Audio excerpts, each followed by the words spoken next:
Rohit hair. आज हम लोग बहुत ही एक इम्पॉर्टेंट टॉपिक पे डिस्कशन लेकर आए हैं। वो है चीफ इकोनॉमिक एडवाइजर।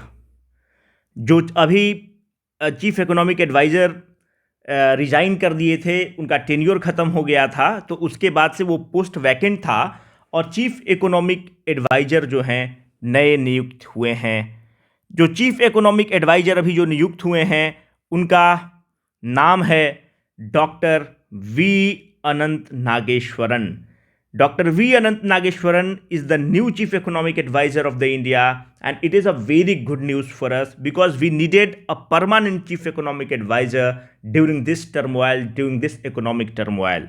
अगर आप डॉक्टर नागेश्वरन का प्रोफाइल देखेंगे, it is a very rich profile.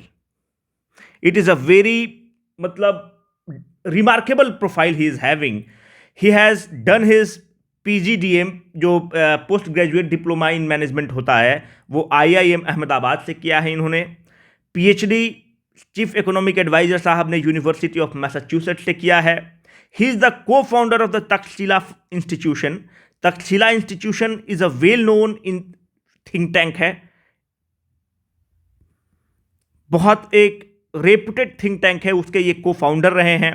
He has been to the Economic Advisory Council to the Prime Minister from 2019 से 21 के बीच में प्रधानमंत्री जी के आर्थिक सलाहकार जो समिति बनती है उसके भी मेंबर रहे हैं, और भी बहुत चीज़ रहे हैं। मतलब इनका जो प्रोफाइल है, इनका जो CV है, हाईली रिच प्रोफाइल है और हाईली इंटेलेक्चुअल व्यक्ति हैं। अगर आप देखेंगे तो ये एक कॉलमनिस्ट भी हैं। इनका आप इंडियन एक्सप्रेस में देखेंगे तो हमेशा आर्टिकल आया है, बहुत सारा इन्होंने बुक्स भी लिखा है। तो मतलब education wise, paper presentation wise, मतलब he is one of the finest brain of the country. अगर आप इनके बुक्स देखेंगे तो एक बुक है कैन इंडिया ग्रो, ये इनकी किताब है। The rise of the finance, causes, consequences and cures, the economics derivatives, इस तरह से बहुत बुक्स इन्होंने लिखा है चीफ इकोनॉमिक एडवाइजर ने। तो अगर आप एकेडमिकली देखें तो बहुत ही रिच प्रोफाइल है और एक बहुत ही काबिल व्यक्ति का मेरे हिसाब से सिलेक्शन किया गया है चीफ इकोनॉमिक एडवाइजर के पद पर। अगर आपके जहन में आपके एग्जाम के लिए और आपको एक जनरल नॉलेज के लिए ये पता होना चाहिए कि जो चीफ इकोनॉमिक एडवाइजर हैं इसकी नियुक्ति कौन करता है। अगर आप इसकी नियुक्ति को देखते हैं तो इसकी नियुक्ति अपॉइंटमेंट कमिटी ऑन कैबिनेट करता है। इसकी नियुक्ति अपॉइंटमेंट कमिटी ऑन कैबिनेट करता है। अच्छा, ये अपॉइंटमेंट कमिटी ऑन कैबिनेट को हीड कौन करता है? Appointment committee on cabinet is headed by finance minister, right? बिल्कुल गलत हैं। Appointment committee on the cabinet is headed by honourable prime minister. इसका मतलब कि प्रधानमंत्री जी नियुक्ति करते हैं कि कौन होगा चीफ इकोनॉमिक एडवाइजर। अगर आप देखें कि अगर इनका रिपोर्टिंग ऑफिसर कौन होगा, जो चीफ इकोनॉमिक एडवाइजर है किसको रिपोर्ट करते हैं? प्रधानमंत्री अपॉइंट करते हैं, इसलिए प्रधानमंत्री को रिपोर्ट करते होंगे? बिल्कुल भी नहीं।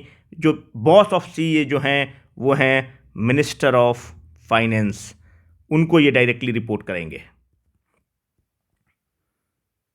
मतलब अभी निर्मला सीतारमन जी को रिपोर्ट करेंगे। और इनका डेजिग्नेशन आप देखेंगे तो एक सचिव के बराबर का डेजिग्नेशन होता है। सेक्रेटरी जो होता है, जो IAS सब बनता है, उसकी जो डेजिग्नेशन होती है, उसी डेजिग्नेशन के इनका अपॉइंटमेंट होता है।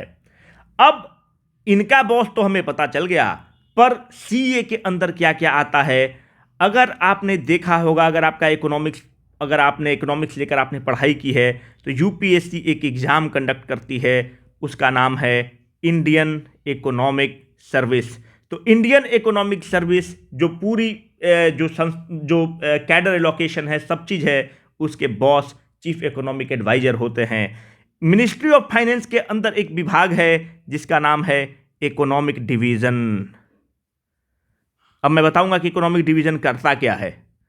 इकोनॉमिक डिवीज़न एक विभाग है मिनिस्ट्री ऑफ फाइनेंस के अंदर, उसके हेड चीफ इकोनॉमिक एडवाइजर होते हैं वो इनके अधीन होता है और इनके मातहत वो विभाग चलता है। मैं बताता हूं कि इकोनॉमिक डिवीजन का काम क्या है। तो ये दोनों बहुत इंपॉर्टेंट है, अगर आप देखें तो बहुत इंपॉर्टेंट काम रहे हैं चीफ इकोनॉमिक एडवाइजर के, और क्या रहे हैं वो मैं आपको बताता हूं।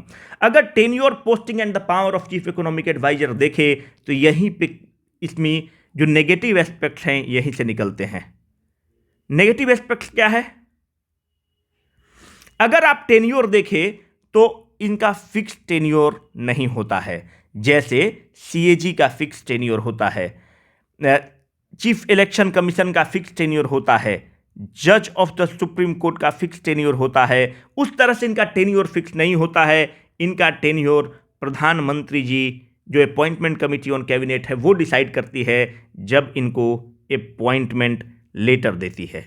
अगर आप पिछले चीफ इकोनॉमिक एडवाइजर का देखते हैं तो यूजुअली 3 साल रखा जाता है, पर यह डिपेंड करता है कि अपॉइंटमेंट कमिटी ऑन कैबिनेट इनके अपॉइंटमेंट में कितने दिन का समय तय करता है। अगर आप power of chief economic adviser देखें तो आप ये ध्यान रखिएगा, जो power of chief economic adviser advisory in the nature है।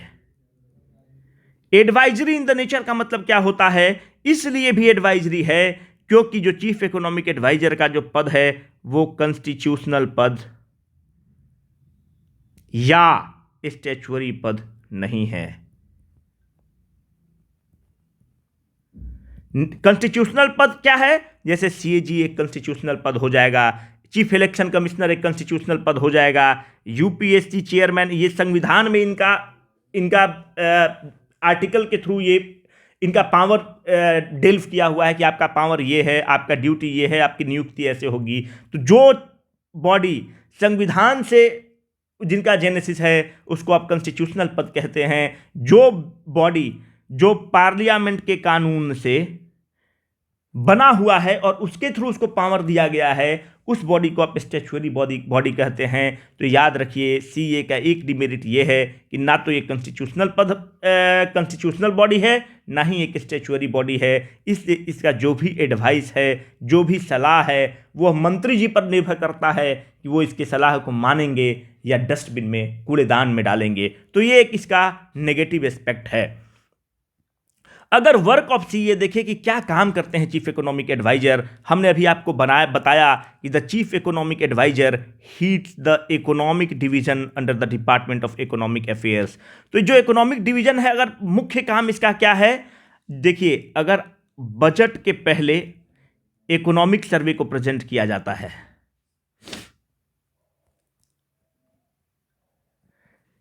बजट के पहले इकोनॉमिक सर्वे को प्रेजेंट किया जाता है। इकोनॉमिक सर्वे बनाने का जो जिम्मेवारी है वो चीफ इकोनॉमिक एडवाइजर और इनके ऑफिस को है। अभी अगर आप देखें तो इसके पहले सुब्रमण्यम साहब थे चीफ इकोनॉमिक एडवाइजर, वो फिर से शिक्षा जगत में जाना चाहते हैं और उन्होंने रिजाइन कर दिया था।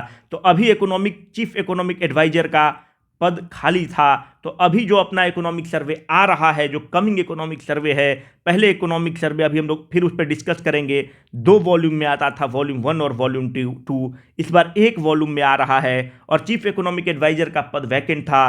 तो principal adviser in ministry of finance Sanyal जो हैं उन्होंने बनाया है। ठीक है, तो याद रखिएगा, अभी वैकेंट था तो जो principal adviser in the ministry of finance जो है सन्याल, उन्होंने इस चीज़ को, इस बार को इकोनॉमिक सर्वे को बनाया है और 1 ही वॉल्यूम में आ रहा है। तो मेन काम क्या है? इकोनॉमिक सर्वे जो बनता है, वो इकोनॉमिक सर्वे का इंपॉर्टेंस क्या है? इकोनॉमिक सर्वे जो है आपको ये बताता है कि आपने पिछले बार टारगेट क्या किया था, आपने कितने टारगेट को हिट किया, कितने टारगेट को मिस किया।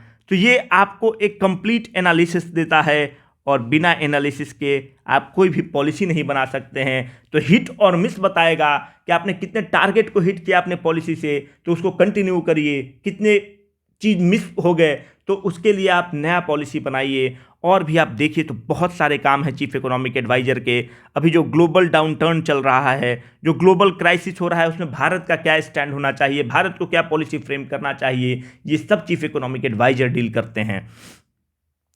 अगर आप देखें और भी वर्क, तो the chief economic adviser is the ex officio cadre controlling authority of the Indian economic service. जो हमने आपको बताया कि जो इंडियन इकोनॉमिक सर्विस है उसी के अफसर जो होते हैं इन्वॉल्व होते हैं बजट प्रिपरेशन में, इकोनॉमिक एनालिसिस में, डेटा क्रंचिंग में इन्वॉल्व होते हैं और इकोनॉमिक सर्वे लेकर आते हैं। तो मेरा कहने का मतलब है कि he is the ex officio cadre controlling authority of the Indian economic service, जिसकी नियुक्ति यूपीएससी के थ्रू होती है। It helps prepare the government annual economic survey, जो हम लोगों ने बता रखा है, preceding the union budget, which provides the glimpses into the economic hits and the misses, and this is very important.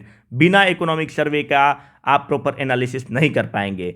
Study and advice about the financial market, financial market में क्या चल रहा है, भारत का क्या पॉलिसी होना चाहिए, ये काम भी चीफ इकोनॉमिक एडवाइजर देखते हैं। To help with advice in the times of the global turmoil, अगर कुछ वैश्विक मंदी चल रही है, वैश्विक समस्या चल रही है, भारत को क्या नीति रखना चाहिए एक्सपोर्ट पर, भारत को क्या नीति रखना चाहिए ट्रेड पर, कॉमर्स पर, ये सब सलाह चीफ इकोनॉमिक एडवाइजर देते हैं। To contribute in preparing the budget, budget preparation में भी हेल्प करते हैं।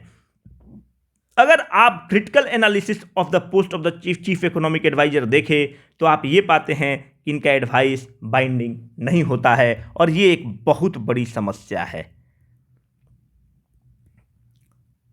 ठीक है, अगर क्यों एडवाइस बाइंडिंग नहीं है, क्योंकि जो पद पर हैं वो कॉन्स्टिट्यूशनल पद नहीं है, किसी संविधान के आर्टिकल से इनका पावर नहीं निकलता है, तो इनका एडवाइस बाइंडिंग नहीं होता है।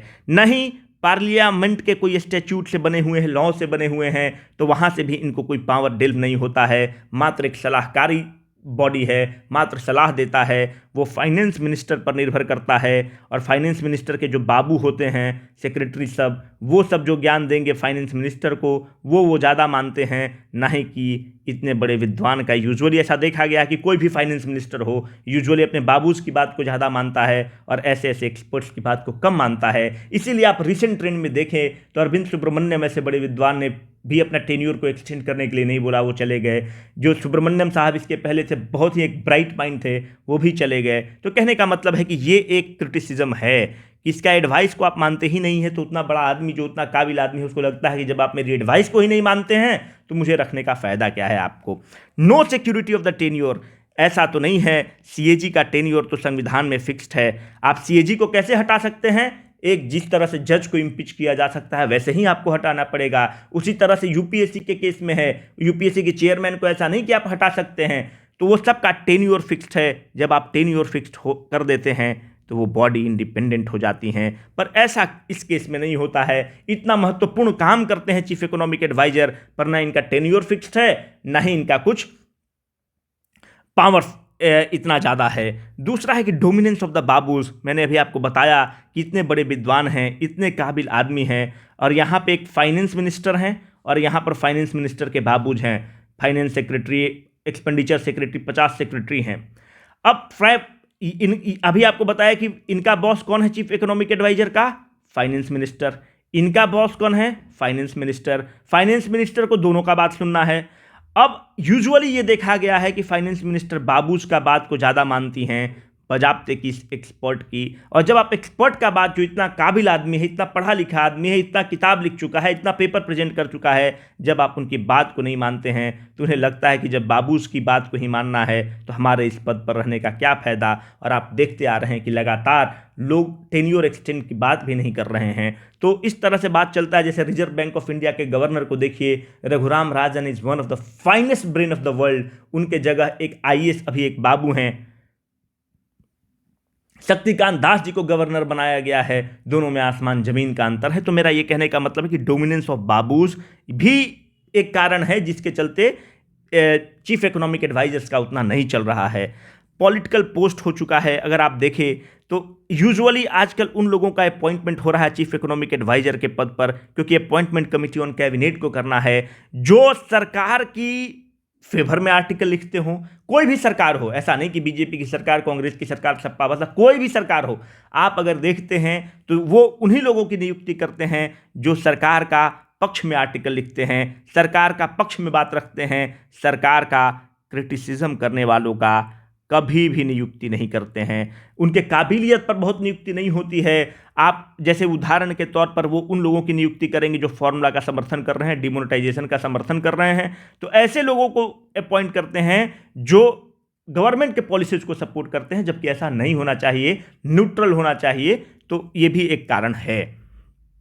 अगर आप मेंस का बहुत लोग आप लोग बोलते हैं कि आंसर लिखना है, तो आप इस पर आंसर लिखिए और हमारे टेलीग्राम ग्रुप में पोस्ट करिए। टेलीग्राम ग्रुप का लिंक नीचे रहेगा कि the office of chief economic adviser should be used for its true purpose with transparency and without being it politicised for the short term political gains. Analyse the statement. इस प्रश्न का आप उत्तर लिखिए और उत्तर जो है आप हमारे टेलीग्राम ग्रुप में शेयर कर सकते हैं। हमारा टीम आपके उत्तर का रिव्यू करके आपको कांटेक्ट करेगा।